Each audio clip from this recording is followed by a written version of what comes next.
Nora Speaks is a weekly podcast that tugs at the soul and consciousness of the Black community. With show topics such as youth empowerment, education, women's impact, and civic engagement, Nora Speaks challenges the listener to not only join the movement, but be the movement. On the show, you'll learn from insightful guests who have demonstrated capacity in these fields and more, and I'm your host, Munir Muhammad. Welcome to the show.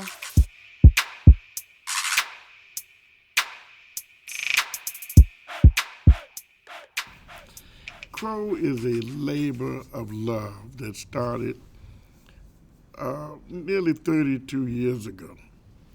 And there was an idea to preserve history as I knew it at the time and remove so many of these myths and outright lies. This episode of the Nora Speaks podcast features Brother Munir Muhammad, who is the business manager and co-founder of Crow. Crow is the Coalition for the Remembrance of Elijah Muhammad. In this episode, you will hear references to the movie The Nation. The Nation is a movie depicting the history of the Nation of Islam. This interview was conducted at Camden County College in downtown Camden, New Jersey, where Brother Munir Muhammad and the film's writer and director, Junie Smith, attended the film showing with a question and answer period. Brother Munir Muhammad is not only the chief archivist and historian of the Nation of Islam, he is also a friend and confidant of Minister Louis Farrakhan. In this episode, Brother Munir discusses not only what he sees as his legacy, but also misperceptions and myths that are circulating regarding the Nation of Islam and specifically the Honorable Elijah Muhammad. This episode is dense with information, so I will be sure to include in the show notes the links to Crow's website and also the days and times that the Munir Muhammad Show and Muhammad and Friends are streaming live. In the meantime, enjoy the show. We are live, so welcome to the Nora Speaks audience. We have with us Brother Munir Muhammad, who is the co-founder of Crow. Crow is the Coalition for the Remembrance of the Honorable Elijah Muhammad. Welcome to the show. Thank you for having me. I'm impressed. I'm used to doing it the other way. Yes. You turn the tables on me. Yes. Thank you. So do you want to tell the audience about Crow? I do, because I find that no matter how redundant you are, there's someone who just might not know and really want to know. Crow is a labor of love that started nearly 32 years ago. And there was an idea to preserve history as I knew it at the time and remove so many of these myths and outright lies. Really, I was angry, and I wanted people to know what I knew about the Honorable Elijah Muhammad, and these were not lies. So that's how Crow started, and I wanted to get some support. So I didn't want Muslims because Muslims seem to have been a part of the problem. They were allowing it, and we were allowing it. And nobody thought it was necessary. It's being taken care of. You don't need to involve yourself in that. So I just wanted to get people who the Honorable Elijah Muhammad had affected in some way, whether they knew it or didn't know it. And so that meant friends that I had. And thank God for the gift of friends, or what appeared to be friends. I was always socially inclined. I was not shy or bashful. I knew a lot of people and was happy that I knew a lot of people, so I would talk to them. So whatever I had of information that I thought was good, or sometimes even bad, I shared with people. And that's something that I found to become, in life, I found it was a talent not a liability. Because quite frankly, sometimes, when I learn something, a person may tell me, I said, what took you so long? You didn't think that was important? How could you suppress that? I go in this tantrum, and they didn't understand. But I'm saying, what we could have done with this, Right. if I could have, would have, should have. So I meant it in a sweet way, but they didn't always understand it because many people took me literally for everything I said. They never saw it an allegory, right. and which was unfortunate for them, So CROW is a coalition For of the remembrance of the Honorable Elijah Muhammad, a labor of love that we tell the story of the messenger. Sometimes we don't even have to open our mouth if you come into our facility because it speaks to you about how we feel about this special man. right, and it's in Chicago. It's in Chicago, and I like to say the whole earth becomes the Honorable Elijah Muhammad because the more we learn about him, sister, the more we realize how effective he's been. The pockets of people, I remember that man. So it's fastly becoming worldwide. So CROW is over 30 years old. Over right? 30. And you're going to be having a Founders Day coming up this March. Yeah, the first week in March. Actually, it's March the 4th now. We have a time, our traditional 5:30, and March the 4th. Yeah. Okay. In Chicago. In Can you want to give the Chicago. address? Yeah, 24. I forget, this is radio, isn't it? Yes, it is. 2435 West 71st Street, Chicago 60629, just in case you can't come and you want to send a donation. Right. Yeah. And I'll make sure to include this information in the show notes where they can find you online, your address, and also the date of the Founders Day. It's a wonderful event. I went last year. It was my first Founders Day. Was it? And you packed the house. I mean, there in Chicago, it was the who's who of elected office, social, political. Yeah. Yeah, you draw quite the crowd. And many times you take those things because you're in the moment. You know how it is when you are planning things and you're working and someone have to kind of relax you to make you kind of wind down, Well, I can't have the time I would like because there's so many people you got to attend to. Right. Everybody's a star. Yes. And that's the way we want. Well, everybody is a star. I Yeah. mean, you literally had actors, male and female. You Right. had political bosses there. Right, You had right. judges, and Right. the clerk of Cook County was That's there. right. So everybody literally the is a star. president of the county board as well. Yes. Yeah. And I like that. I love the way that people interact with them. But even some of my people have begun to take it for granted. And because it's routine, and I can recall, and I always tell the story with Mandine, because he has seen everybody I've seen. And they wanted to interview him once. And the person was trying to pull it out. She said, "You must be fascinated with all the stars." And Mandine's personality never changed because it was routine to him. But Right. the person thought he was just being a snob.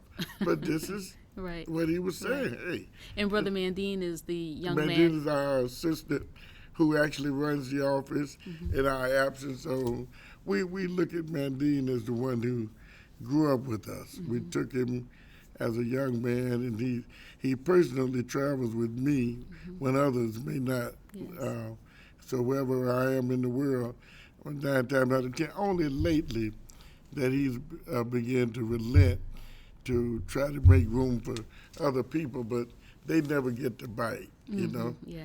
And some of the ones would say, "Well, I can't use the camera," and they don't try to use the camera. Right. Right.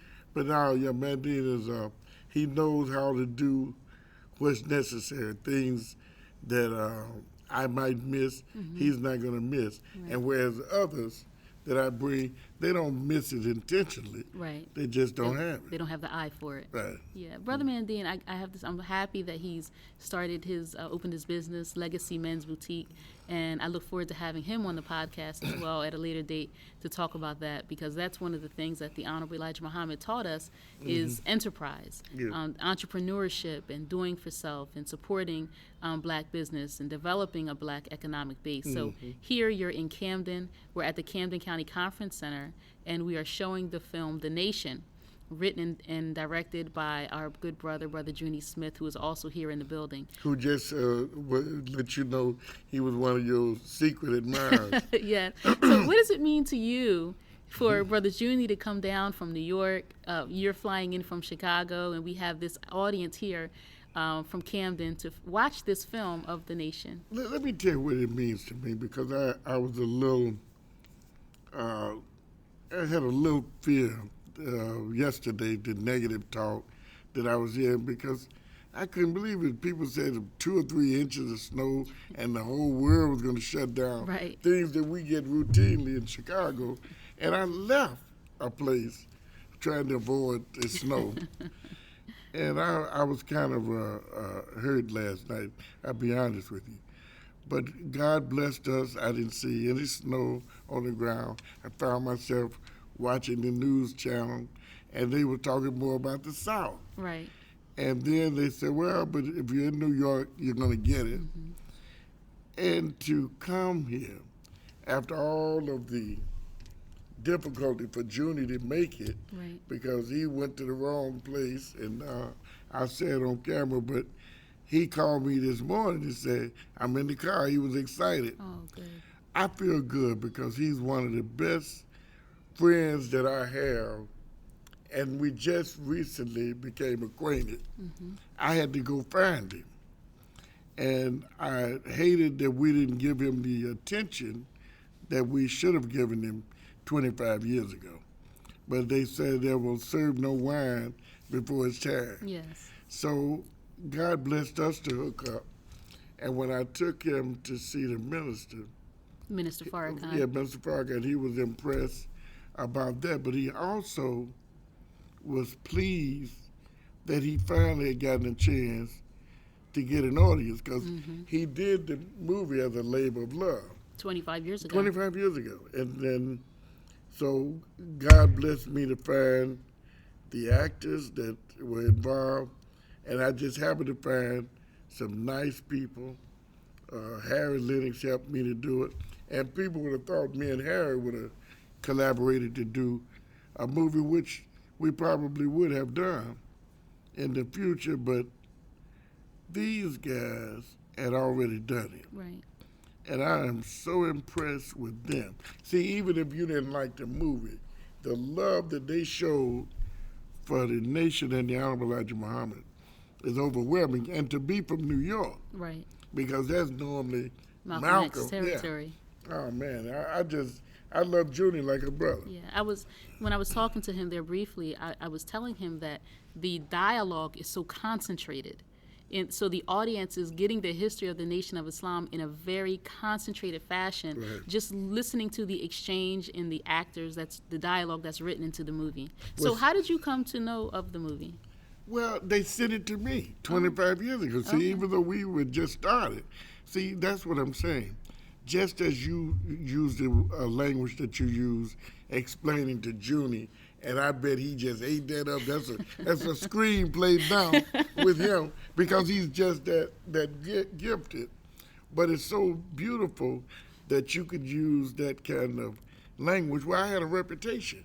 Even see, and this is what I'm learning, even about myself. And I say this, I say all praise is due to Allah, because even though in our infancy state, I just thought people were just trying to avoid us so much because they hate the Honorable Elijah Muhammad, which is true. Mm-hmm. But, the fear of God comes on them too, because that's our reputation.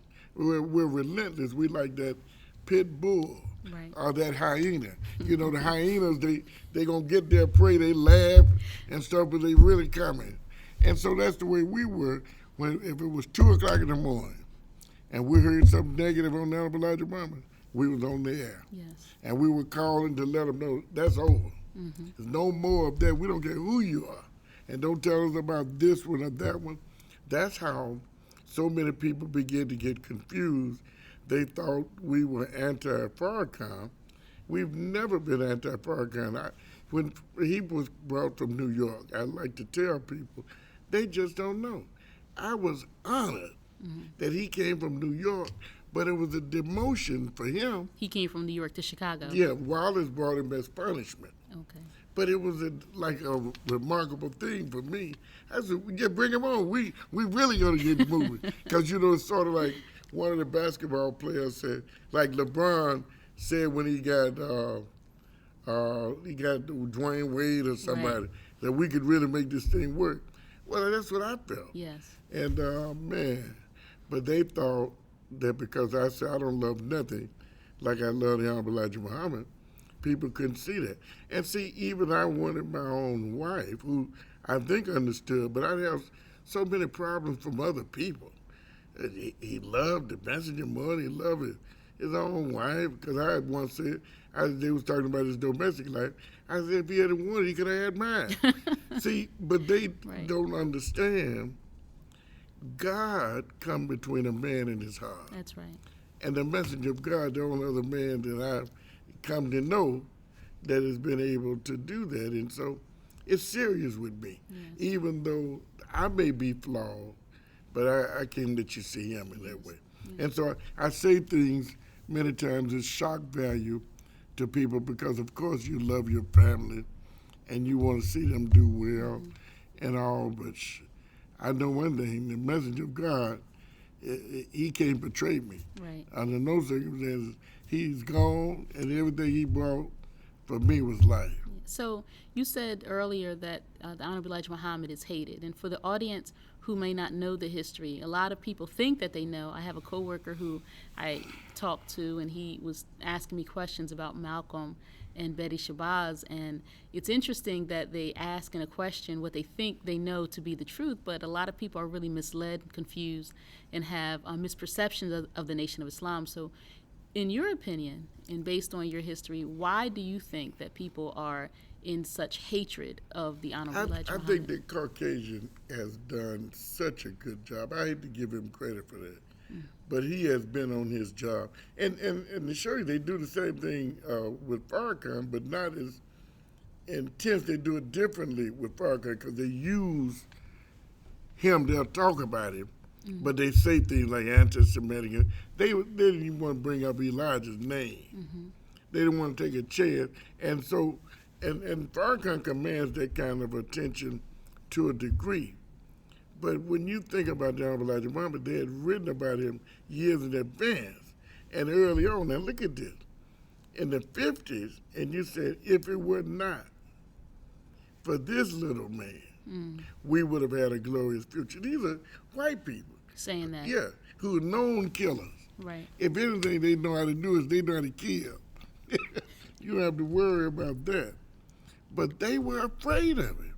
They said, we don't want to stir up the natives. Just let me show you something. Trump just talked about Jerusalem. I've been to Jerusalem, and I've been to Tel Aviv, where the Knesset is. But the Jerusalem is sacred to the Muslims, Christians, and the Jewish community. Now, but the Jews said that's all they're going to do is throw rocks. They may be riled up. Right. But they ain't going to do nothing. We'll put it down as soon as it's said. This is what they told Trump. So Trump said, okay, they argue for a few days, and they go back to being who they are. Otherwise, we're not going to just use rubber bullets. We're going to kill them. Right. Well, the Honorable Elijah Muhammad didn't worry about anybody killing him. So they said, he's not the same. Right, he's different. Yeah, they said, listen, we just got to wait until he dies. And what we do out of sight, out of mind, and by the time they wake up, and remember, we took 64 years from them anyway. Right. So if they start thinking, we'll see some remnants of that, and we have a little advance notice. Man, this man is something. So that grip on us, we don't even bring him up, and then if we do, we be so angry that he was even brought up. Everything started for you and I in 1960. Right. The civil rights, you don't have nothing before then. Right.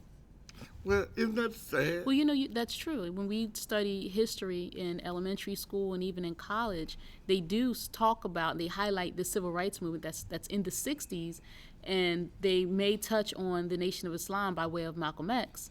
But essentially, they completely ignore the history 30 years prior to that? Being a trained person, I guess I should ask you. And I mean, when you really stop and think about it like this, you really don't want to believe that, but it is true. Yes. They buried it. Look at page, I think around 183, 185, we say, every avenue of light has been blocked from coming to the slave. It says the capacity of light has been extinguished. He's been reduced to the beast of the field. This means that he's not a thinking person. He's instinct, you know? That's made you an animal. So for those who are listening in the audience who are becoming intrigued with what you're sharing, and as a teacher would explain, share with the audience. Where they can get it from. Well, no, share with the audience why it would be in the interest of Caucasian people to bury the history of the Honorable Elijah Muhammad. You know, if they were human beings to the extent of the way that it should be, you could be shot. But in order to protect their interests in all the killing that they've done with us and the Indians and anybody else that got in their way, you don't want to be reminded this is the people who dropped an atomic bomb on the people and then smile in their face now and say, we're going to protect you. Right. And you know the United States reputation. Yes. These are killers.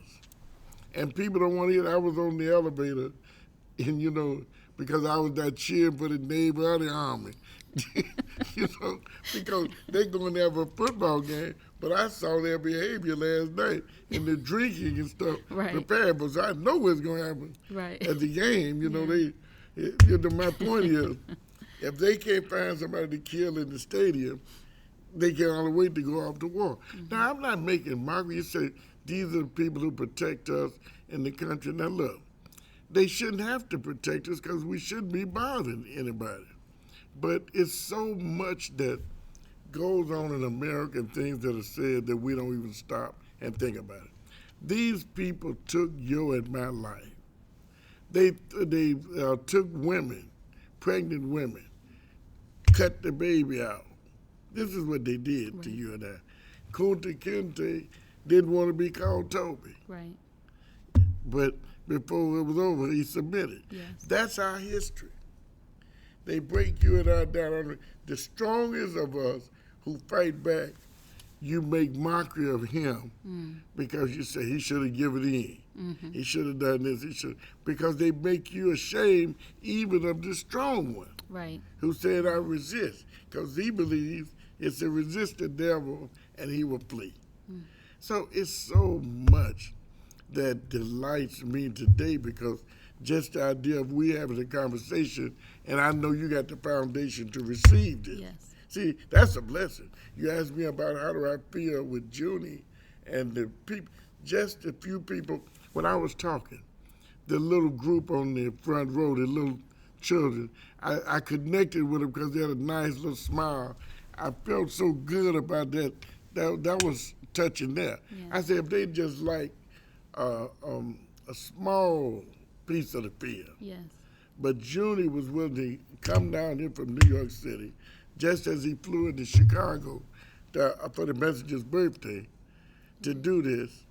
I mean, you know, I'm blessed. Yes. You know, and to have friends, and like I said, I was telling Brother Minister Wasim, I said, see, everybody don't love you like I do, because they don't know you like I do. They don't understand. So when I'm trying to share things with him, I'm sharing them from a labor of love, but you can't make other people love you who don't know you. Right. And I'm just telling you, you can't worry about that, you know.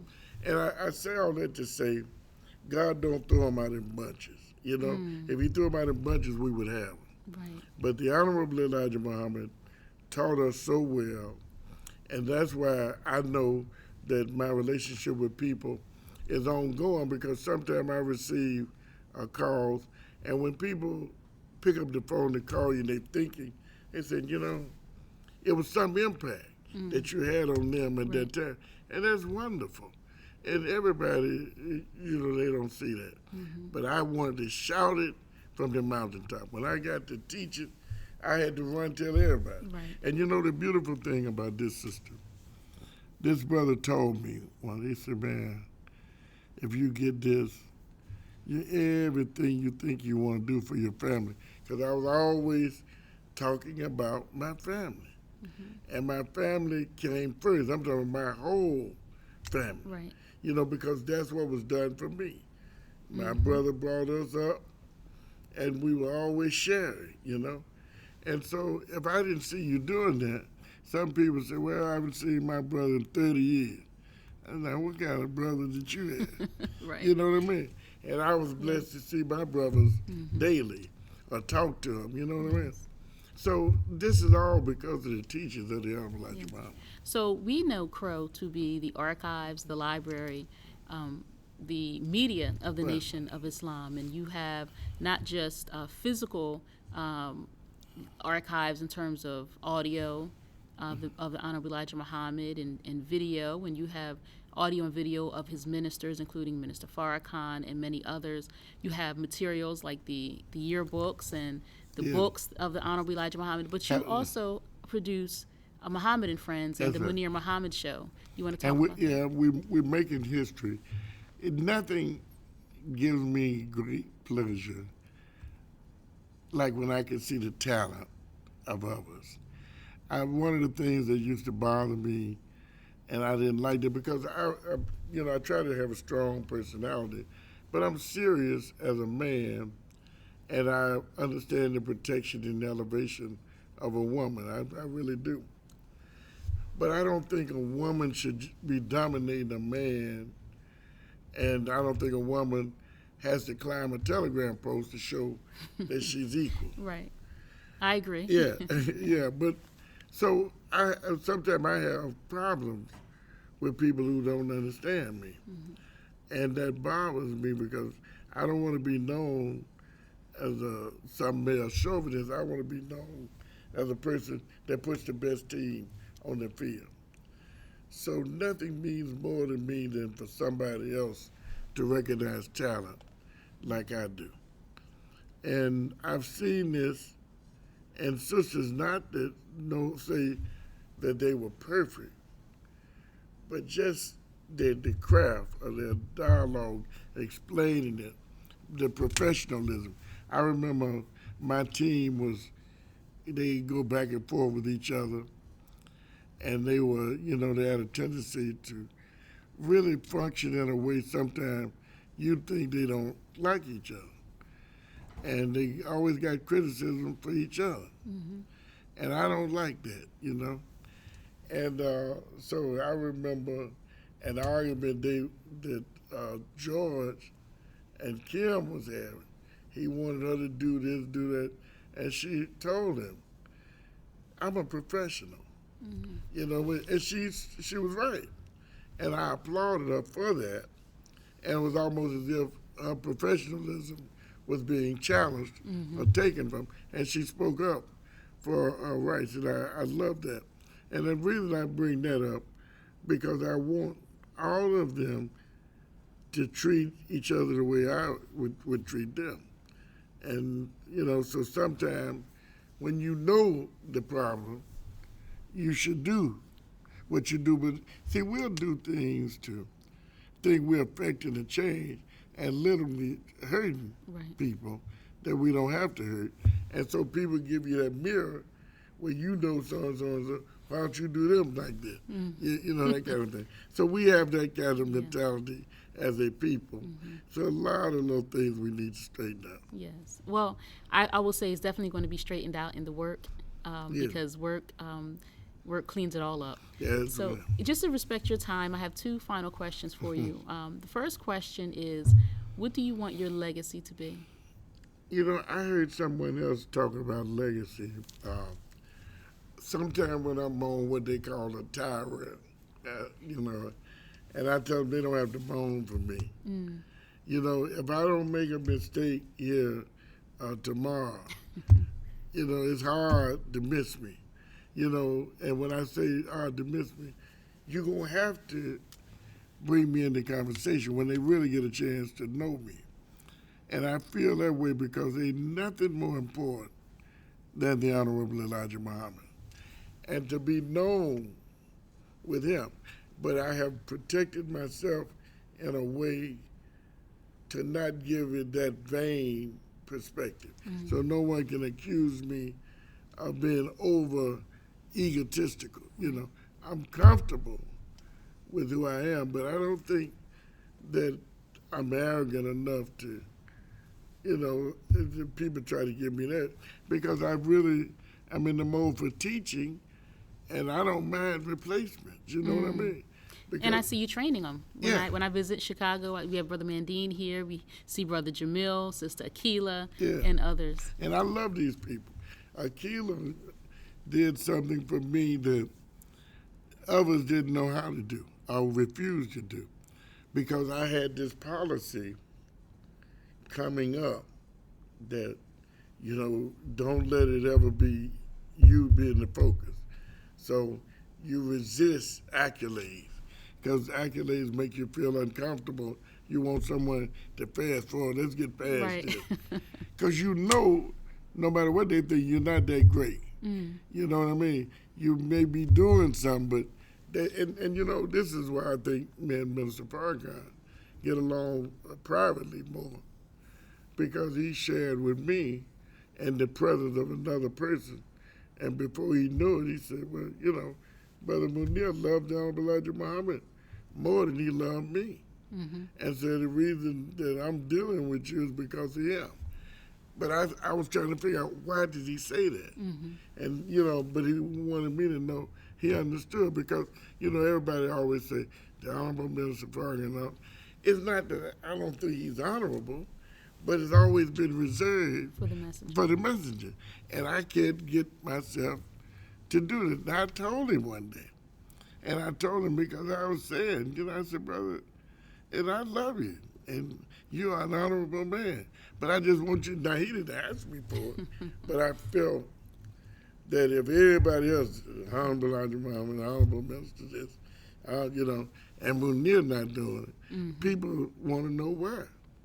And so I was just explaining, just in case he wanted to know, Right. and without even telling me. And sometimes you want people to tell you things. Right, yes. And so I told him. Okay, so my final question is, when I talk to people, I encourage them, don't just join the movement, but be the movement. Yeah. So in their lifestyle, how they live, how they interact with their community, how they interact with their family, to be the change that they want to see in the world, be the change that they want to see in other people. So how would you advise the listeners to be the movement? To be the what? To be the movement. How would it? Okay. In fact, it may not seem like to you, but to me, that's a challenging question, and I'll tell you why. See, I learned also in the barbershop a lesson the other day. Why it's so difficult for me to teach young people today how they could take me and move on. You know what I mean? Right. I'm not in the time. I'm a step behind, or maybe a step ahead, but never in sync. Your brother Mark in the barbershop was telling me about Malcolm, the movie he'd been watching for 12 years. And he said, I don't believe it all, but that's all he kept talking about.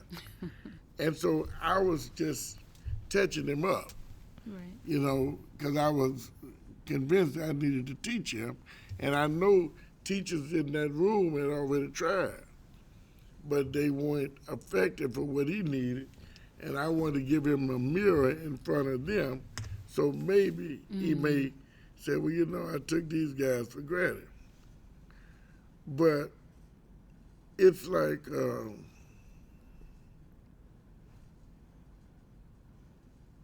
messenger said, I don't like to come into a man's home. And but I was invited. Right. You understand? Right. Right. So I was invited. Right. So I decided to take this guy from everybody who was in there. And so if that's being the movement, sometimes you do that. Right. And sometimes you know when to fold them. And sometimes I deliberately won't say anything because I know that's what's expected. Right. And people are trying to get you to do Get something. you there. Yeah. And I've seen that many times. And so you asked me a tough question, which I'm going to find it difficult to answer you because, the circumstance. You got to be able to see the whole field. There's a lot up on this table, but there's a lot of room for more. Right. Do you kill it right then, or do you expand it? Give somebody else an opportunity. And I'm telling you, just like what you do, and I think you know the answers to many of the questions that you ask. And because, sometimes they selfish questions, and selfish, when I say selfish, mean you know how you responded to that yourself before. Right. But let's put it like this. We're on the same team. We want success for our people. Right. And this is our start here to do this. You interviewed me. In this sense, you're doing what I think God has gifted you to do.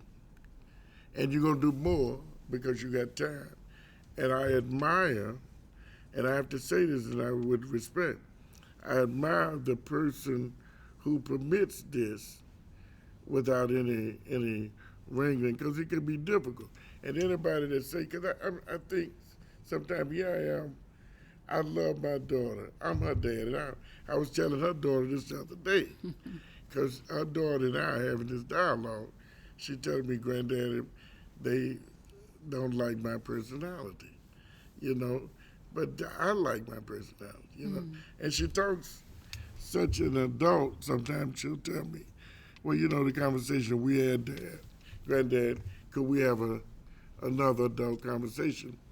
And I think about my little baby. She don't want to be my baby no more. But when she was young, all the things that I taught her, and she would ride around with me, I get sentimental because I just reflected on that.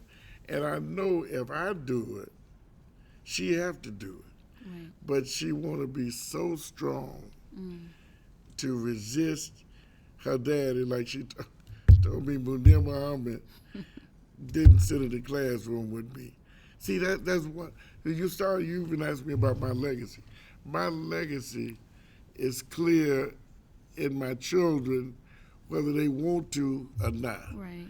I don't have to be there. And sometimes it's painful to learn that they got to become you in their own way, or the way they do it, but they have you. Because I deal with my daddy every day, and I didn't know him but 18 years. Right. And I love him to death, and I testify for him how brilliant he really, really, truly was. You know what I mean? Yes. So, Brother Munir, I thank you for the time that you've given me and the Nora Speaks podcast listening audience. Is there anything else you want to say in conclusion? Well, I'm just happy for you, because if anybody needs to be sharing with our people, that think it's you. You have the personality, and I wish I had. As I say, I'm comfortable with me. Sometimes, I wish that I could be more congenial. But see, you don't have that white folks laugh. The white people when they see, no matter what, the first thing they do. Where did they get that from? Traditional? I don't know. You never inquired about it? I don't know. Never asked.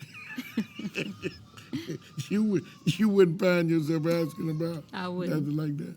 Okay, but I just want you to continue to do well and interview all the people that you need to interview and touch the world, because you affect people. And as I say, Junie showed me, and anybody who see you, it reminds me of Rita. Like, sometimes Rita called me, and I'd be so happy to talk to her, because she just bring class, Yes. Rita Gale, formerly of the BBC. Yes, she does. And she said that she just one day said, well, Brother Munir wasn't going anywhere. I just got tired of the noise. Yes. Well, Brother Munir, let's let the audience know where they can find you. So every Wednesday, we can see you on Muhammad and Friends. That's right. Every Wednesday at 6:30 p.m. I look forward to that show. 6:30 Central Time, 7:30 Eastern. 7:30 Central Time. And on Sundays at 2:30. Central. Central Time. Okay, and 3:30 Eastern. So when are you going to start streaming live, I should ask? Well, I think that'll be coming up in the works, Brother Munir. But have you, because you know how to do it on Facebook. Yes, I can do it on Facebook. I can stream live on Facebook and also via Blog Talk Radio. How do you get people to subscribe to your channel? Well, they can go to the website, Blog Talk Radio. They can subscribe to Nora Speaks Podcast there. They can subscribe to the Nora Speaks Podcast via TuneIn, the TuneIn Radio app, and also on Stitcher. Oh, on the TuneIn? Yes, I sir. have a TuneIn app. That's how I get the radio. Well, you can also find me on there, the Nora Speaks Podcast. And what nights do you want? Well, I broadcast. I broadcast. No, I don't broadcast. I upload my podcast each week. So I just uploaded one yesterday, which was Friday. So my Okay, latest. but do you do it every Friday or every? Yes, every week. It's going to be. I mean, but that Friday, particular day. yes. Unless I do one sooner than that, because I have a lot of content and to get out. So I might be too impatient to wait. Oh, because you be excited about it too. I'm very excited about it. No, I like that. I like that. Yeah. Well, let me say this to you. If anybody can do it, it's you. I'd like to see you stretch, but do I have to be there with you? No. Yeah. We have the capacity to do this interview over Skype or even over the telephone, where we can record Well, you it all that have way. the best Skyping until recently because I lost a minister the other day. Oh, okay. And he normally is pretty good at Yeah. Skyping. Yeah, we usually don't have any problems Skyping. Yeah. Well, look, I guess it's better than cooking. Thank you so much, Brother Munir, for being You're my welcome. guest. All right, Assalamu alaikum. Wa alaikum salam. Yeah. Thank you again for listening to the Nora Speaks podcast. Be on the lookout for another episode coming at you fresh next week. And as always, if you want to learn more about me and the work that I do, visit my website, norazahira.com. Or if you have a listener question that you would like me to answer on air, you can email me at questions@norazahira.com. You can also follow me on Facebook at Nur Zahira Muhammad and on Instagram at NoraZ20. I'll be sure to include links to the above in today's show notes. If this show has value to you, please like and subscribe and share it out with family and friends. And be sure to check out previous episodes. And remember, don't just join the movement, be the movement. Stay in peace.